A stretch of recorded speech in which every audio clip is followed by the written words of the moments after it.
একদিন এই পৃথিবী থেকে মুছে যাবে ইসলামের নাম। কোরআনের অক্ষর থাকবে, কিন্তু মানুষ তাতে আমল করবে না। এমনকি খুঁজে পাওয়া যাবে না কোনো ঈমানদার ব্যক্তির নামও।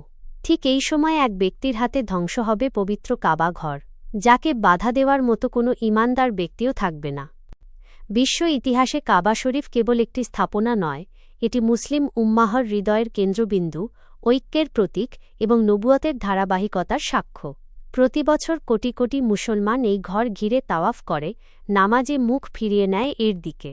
অথচ মহানবী হজরত মুহাম্মদ সাল্লাল্লাহু আলাইহি ওয়াসাল্লাম ভবিষ্যদ্বাণী করে গেছেন, এক সময় আসবে যখন এই পবিত্র ঘর ধ্বংস হয়ে যাবে, আর সেই সময়ই হবে কিয়ামতের ভয়াবহ পূর্বলক্ষণগুলোর একটি।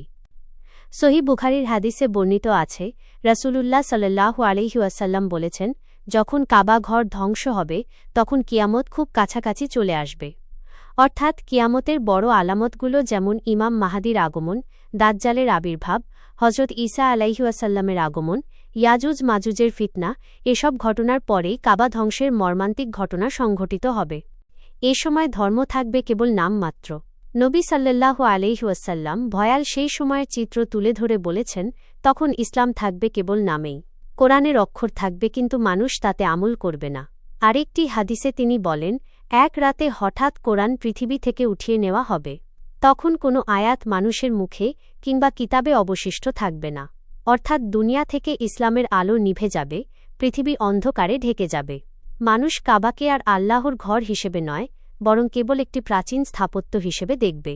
হজ বন্ধ হয়ে যাবে, তাওয়াফ থেমে যাবে এবং মক্কা মদিনা জনশূন্য হয়ে পড়বে।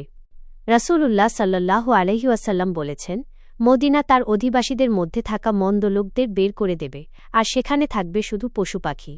অর্থাৎ ভালো মানুষ বা ঈমানদার কেউ অবশিষ্ট থাকবে না। ইসলামের প্রভাব তখন সম্পূর্ণ বিলুপ্ত হবে পৃথিবী থেকে, আর এর পরেই ঘটবে সেই ভয়াবহ দৃশ্য। হাদিসে এসেছে, একজন আবিসিনিয়ান অর্থাৎ ইথিওপীয় ব্যক্তির হাতে ধ্বংস হবে কাবা ঘর, যার নাম হবে জুশুইয়া কাতাইন। সে হবে কালো, তার পা হবে পাতলা বিশিষ্ট। ওই ব্যক্তি আফ্রিকার দিক থেকে আগত কালো বর্ণের হবে। সে একে একে কাবার ইট পাথর ও অলঙ্কার খুলে ফেলবে, যেন এই ঘরটি কখনো ছিলই না। তখন তাকে থামানোর মতো কোনো ঈমানদার মুসলমান থাকবে না। ইতিহাসে কাবা ঘর একাধিকবার ক্ষতিগ্রস্ত হয়েছে, কিন্তু কখনো সম্পূর্ণ ধ্বংস হয়নি।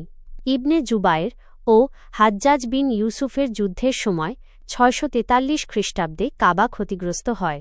আব্বাসীয় যুগে আগুন ও বন্যায় আংশিক ধ্বংস হয়, কিন্তু প্রতিবারই মুসলমানদের ঐক্য ও ভালোবাসায় তা পুনর্নির্মিত হয়েছে। তবে শেষ জামানায় এর ধ্বংস হবে চূড়ান্ত। তখন আর কেউ পুনর্নির্মাণের শক্তি বা ঈমান রাখবে না। কাবার ধ্বংস কিয়ামতের শেষ সূচকগুলোর একটি। এরপর পরই ঘটবে ভয়াবহ প্রাকৃতিক বিপর্যয়।